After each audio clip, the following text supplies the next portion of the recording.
again. After 7 months of flux in office, President Donald Trump is looking to steady the ship. In the past few weeks, 3 generals, part of the administration, are gaining more power and trust of the president. So what are these men up to, and will it change anything in the White House? Here's a report. The damaging leaks, the unceremonious exits, and the growing divisions on the floor of the House have forced U.S. President Donald Trump to make a few changes in his office. He brought in John Francis Kelly, the former Secretary of Homeland Security, as his Chief of Staff.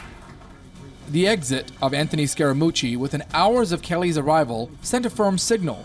President Trump has given his new Chief of Staff complete authority to steady the ship.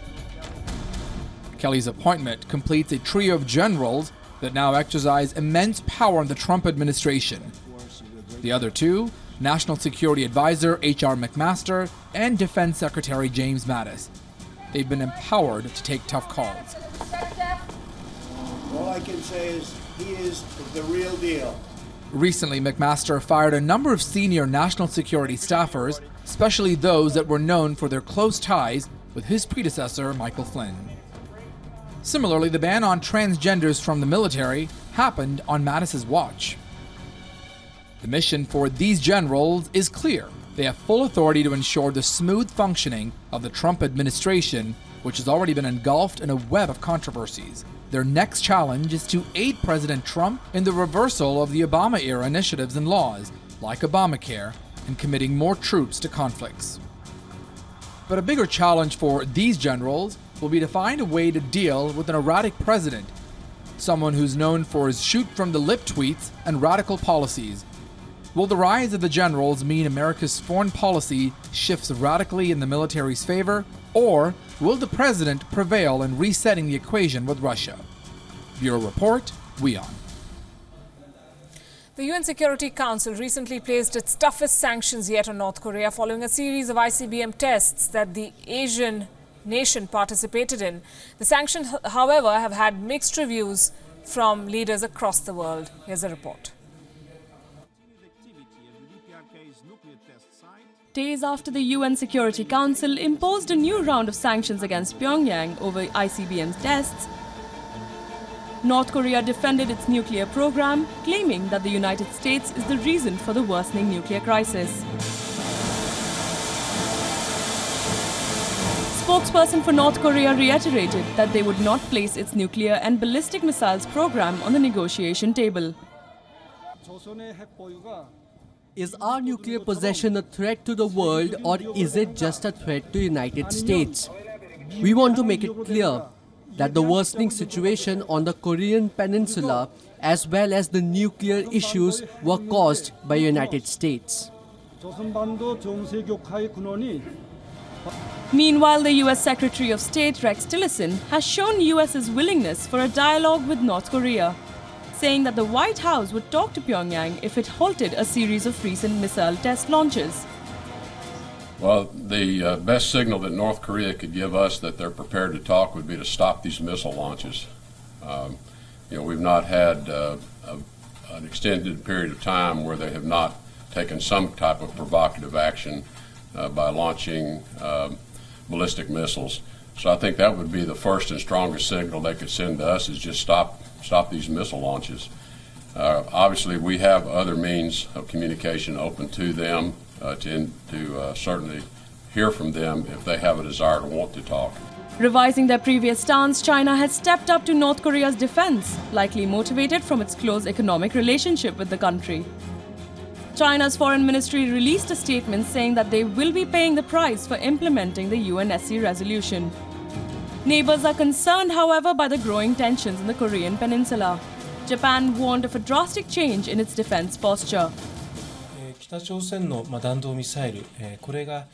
North Korea's ICBM has become a new threat to Japan's security. On top of that, the threatening behavior by China in the East and South China Seas is unrelenting. We updated the defense white paper with our concern on these matters.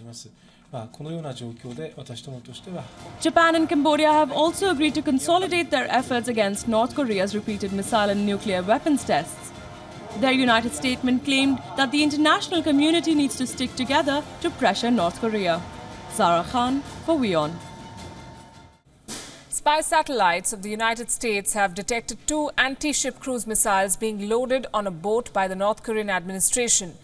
US-based Fox News reported days after the UN Security Council unanimously voted for fresh sanctions against Pyongyang. The report states that US spy agencies detected the rogue communist regime loading 2 anti-ship cruise missiles on a Wonsan-guided missile patrol boat on the North Korean east coast. The reports also quote American officials with knowledge of the latest intelligence in the region, saying it's the first time these missiles have been deployed on this type of platform since 2014.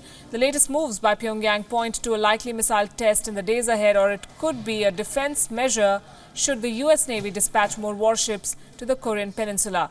Earlier, American Secretary of State Rex Tillerson said that the best signal that North Korea could give us is that they're prepared to talk, and this would be by stopping the missile launches.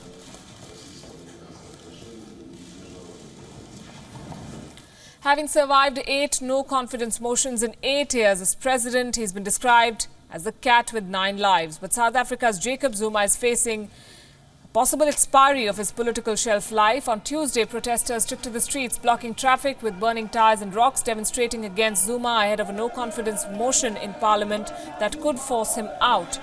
In power since 2009, Zuma has staved off accusations of corruption and mismanagement from the opposition.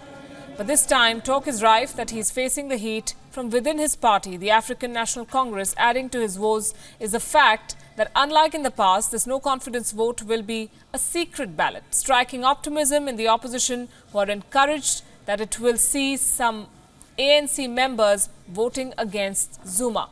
Here's how the numbers stack up in Parliament. The ANC has 249 seats in the 400-member South African Parliament, while the opposition controls 151. The math is simple. The opposition needs just 50 ANC lawmakers to go rogue and push Zuma and his cabinet out.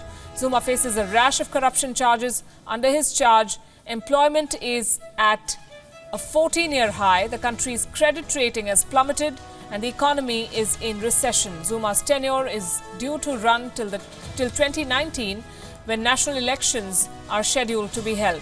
But if the motion is successful, Zuma will be removed as president, but will stay on as the ANC leader till December, when a new leader will be elected by the party.